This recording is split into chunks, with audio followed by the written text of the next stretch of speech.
Rust never sleeps. But where does it come from? We see another gap, and I filled this in with caulk like that.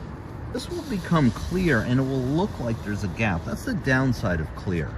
When you get into a bigger gap like this, it's too wide for caulk.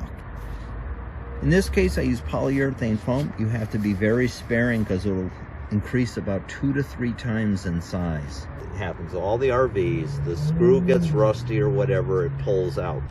Now, you might ask, why fill it with this horrible polyurethane foam? This is just something temporary that can be cut out later just to try to keep water from running down in there. Here's a quick review on the caulking. It's been several days, okay? Where it's clear, it's dry completely. Where you see white, it's not finished drying, that it can take 7 days to dry fully. Here again, we have a little more white in there. Here, it's clear, mostly.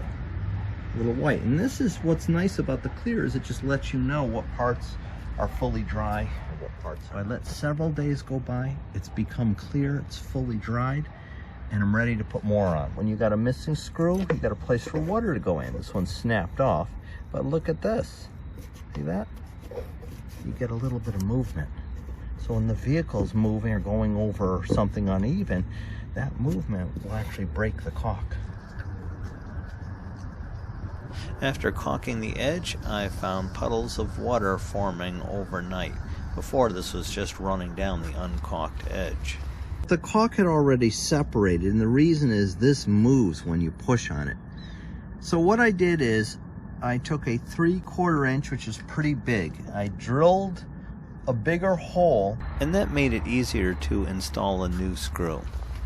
What do you cap it with? I'm heating up the hot glue gun, and I have this, which is going to come off an electrical box. And so that will screw in there. The hot glue gun is perfect because it sets fast and it's also easy to remove the plug. This needs a screw, but it doesn't have any. It overlaps and is held in place by this. So of course, once this screw had broken from rust and this could move, this would move too. And you can see the caulk that I put on earlier today actually was splitting. You get dew overnight, it runs down, and here it's going to run down right through here.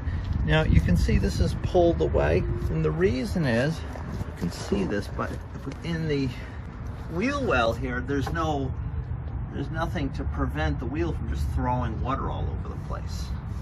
And if we look up in here, what we're going to see is that metal up there has rusted. It's like a piece of angle iron, right? And the screws, as water came down here, the screws rusted out and they broke away. Once they broke away, there was nothing to hold the plastic tight. From the factory, this was put on, but lacked a seal, so water runs down overnight, even the dew when it's not raining. You see these streaks. The last thing I'm going to do in this area is take a hot iron and melt that crack and do a little plastic welding. I picked up this 100-watt combination solder and plastic welding iron on Amazon for $23. And I'm just going to take this crack, starting with the head.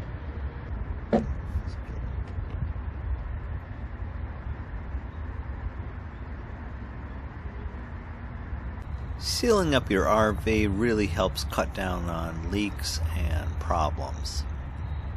Thanks for watching, and good luck.